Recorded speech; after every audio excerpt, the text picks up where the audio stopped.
Hi, I'm Sam Nordberg. Welcome to 52 Books in 52 Weeks, and this week we're reviewing book number 5, which is Big Magic by Elizabeth Gilbert. The upside of this one is that it coordinates with my colour scheme, and it changes the white balance on my camera. So this is Big Magic. I actually cheated slightly here. I read Big Magic last year. I read it last October. But part of the reason I wanted to do it again was because last year I read it in about 3 hours sitting in a hospital waiting room waiting for my partner to come out of surgery. So A, I kind of smashed through it, and B, I was a little distracted. The reason I went back to it this year then is because there were some really cool concepts in it, and what I felt was that I'd kind of brushed over them and hadn't moved past. So a couple of things to note here first. One, it's all about creativity. So if you don't feel like you're a particularly creative person, it might not be for you. However, I don't feel like I'm a particularly creative person. I'm terrible with pen and paper in any format, be it writing or drawing or whatever it might be. But what I found in the book was it makes me look at the work I do in a much more creative sense. The other thing to note is that if you don't like Elizabeth Gilbert's writing style full stop, then you're probably not going to like this one. It reads like her, it sounds like her, and she's very quick to say that people either love her writing or hate her writing. In fact, in here she talks about Eat, Pray, Love, and she talks about how some people think it's terrible literature. It comes down to personal preference, I guess, but if you like her, you'll like this, and if you don't like her, you won't like this. Trust me. Some of the concepts I really love from Big Magic. One, she has this idea that, or she has this viewpoint that ideas are more like a spirit energy than anything else. That they don't exist inside you, that there's something else, and that they come to you. And just as they come to you, they can as easily leave you.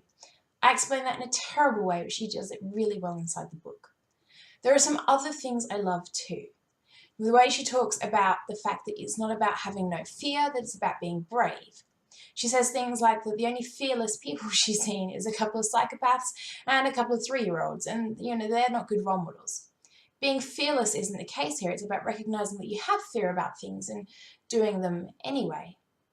Some of the other things I love in here is that she's actually really practical. She says that it's not about giving up your day job to be creative.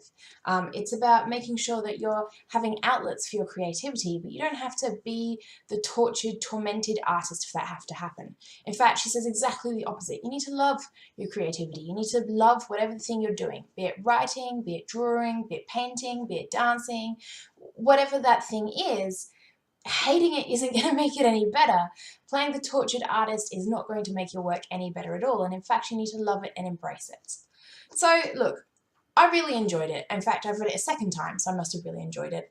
And I strongly recommend anyone who likes Elizabeth Gilbert's writing style or thinks they're mildly creative in any way, any way, this is a really good one for you.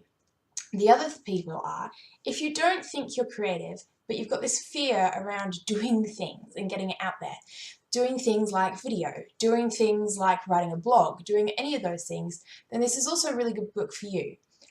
It just tackles all of those ideas in a really good way. So look, I really liked it, I really recommend it, but I am going to warn you, if you don't like her as a writer, don't start with this one. You're not going to love it either. Now this one is going to wing its way to the wonderful Cordy from The Nourish Effect. I'm a firm believer that books should go to a loving home. If you haven't seen so already, in the book review for book 3 at the moment, which was The Purpose Economy, I'm giving that one away for free. You just have to comment below the video and tell me if you'd like it or not. So that one's going away for free. This one too is about to go in the post to someone else who's going to love it. I think books need a wonderful loving home, and they're all winging their way. That's about it for now. I think you'll also see book review number 6 in a sec, because I've been listening to 2 books at the same time, and book review number 7 will probably be about 168 hours, which is the one that I've just started listening to. So there we go. That's book number 5, 52 Books in 52 Weeks, and as always, I will see you next time.